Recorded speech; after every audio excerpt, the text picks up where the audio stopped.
இன்னைக்கு எளவு வீட்டு செய்தி மாதிரி எல்லா இடத்துலையும் பேசப்படுறது என்னன்னா, சிவாஜி கணேசன் இருக்காரு இல்லையா, செவாலியே சிவாஜி கணேசன் அவர்கள் வீடு ஜப்தி மூலம் ஏலத்துக்கு வந்துருச்சு. கோர்ட் அனௌன்ஸ் பண்ணிட்டாங்க சொல்றதான்.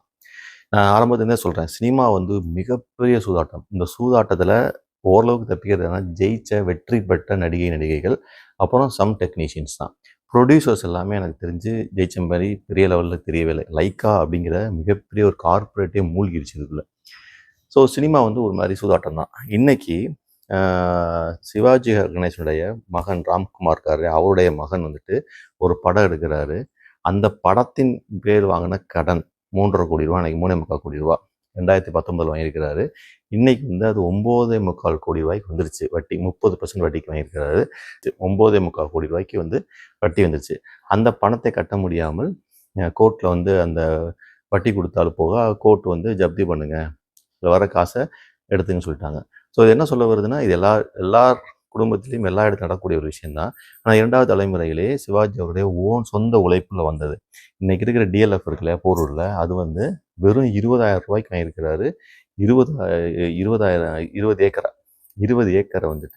20,000 ரூபாய்க்கு வாங்கியிருக்காரு அந்த காலத்தில். அதற்கு பிறகு இவங்க அதை விற்றுருக்காங்க. யார்? ராம்குமார் சிவாஜியும் கிட்டத்தட்ட 100 கோடி ரூபாய்க்கு விற்றுருக்காங்க. இன்னைக்கு 1000 கோடி ரூபாய்க்கான ஒரு பொருள். அதே மாதிரி சாந்தி தேட்டர் வித்துட்டாங்க. இப்படியே போயிட்டே இருக்குல்ல. 2வது ஜென்ரேஷன் 3வது ஜென்ரேஷன் அதை காப்பாற்றுறது மிகப்பெரிய சேலஞ்சு தான். ஒருத்தன் ஒன்றும் இல்லாமல் கூட சம்பாரிச்சிருவான். எல்லாம் இருக்கிறவங்க ஒன்றும் இல்லாமல் போவான். இதுதான் ஏற்றத்தாழ்வு. நல்லா பார்த்தீங்கன்னா சிவாஜி ஒன்றுமே இல்லாமல் வந்திருப்பாரு, பெருசாக சம்பாதிச்சிருப்பாரு. அதற்கடுத்த தலைமுறை அப்படியே வந்துடும். இது ரொம்ப சுலபமாக ஈஸியாக நடக்கக்கூடிய எல்லா இடத்துலையுமே, சினிமாவில் மட்டும் கிடையாது, எல்லா இடம். ஆனால் சினிமா மிகப்பெரிய சூதாட்டம். ஸோ இந்த சூதாட்டத்தில் பார்த்தீங்கன்னா இன்னைக்கு நிறைய பேர் படம் எடுக்க வராங்க. இன்னைக்கு இருக்கிற நிலைமையில பார்த்தீங்கன்னா ஓடிடி, அது டிஜிட்டல் சேட்டலைட் ரைட்ஸு, இதெல்லாம் தான் பணம் பண்ண முடியுது. ஒரு நாள் 2 நாள் தான் படமே ஓடுது. அப்போ யார் இப்போ படம் எடுத்து சக்ஸஸாக இருக்காங்கன்னா கார்பரேட்ஸ் எப்படின்னா கருப்பு பணம். இப்போ வர அரசியல்வாதியாக இருக்கான்னு வச்சுங்களேன், ஒரு கருப்பு பணத்தை வெள்ளை பணம் ஆக்கணும்னா சினிமாவுக்கு வரலாம். ஸோ அந்த காலத்தில் மாதிரி நான் நல்லா கதை சொல்ல போகிறேன், ஒரு பேஷனாக வந்தேன், படம் எடுத்தேன், சம்பாதிக்க போகிறேன், அப்படிலாம் நடக்காது.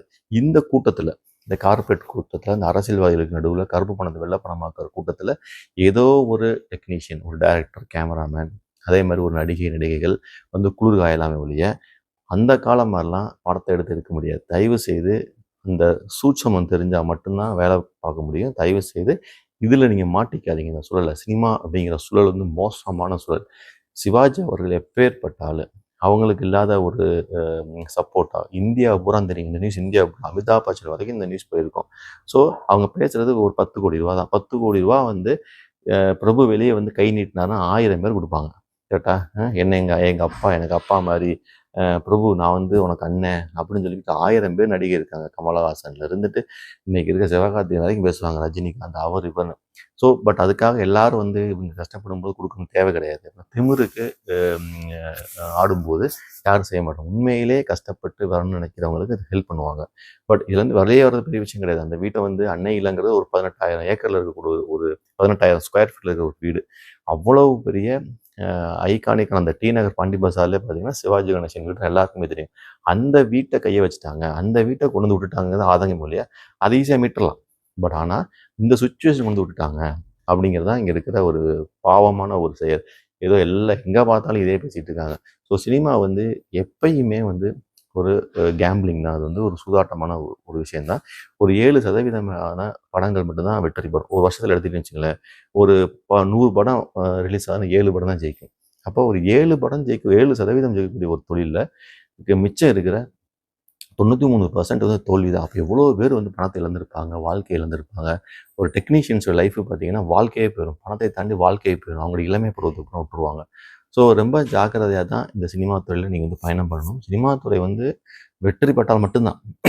ஒன்று கீழே, இல்லைன்னு மேலே, 2க்கு தவிர நடுவில் எந்த விதமான ஒரு மினிமம் கேரண்டி, மினிமம் லைஃப், ஒரு average life, middle class life அப்படிங்கிறது கிடையவே கிடையாது. ஸோ தயவு செய்து சினிமாவை இந்த இடத்துல இருந்தாவது மக்கள் புரிஞ்சுக்கிட்டு வாங்க.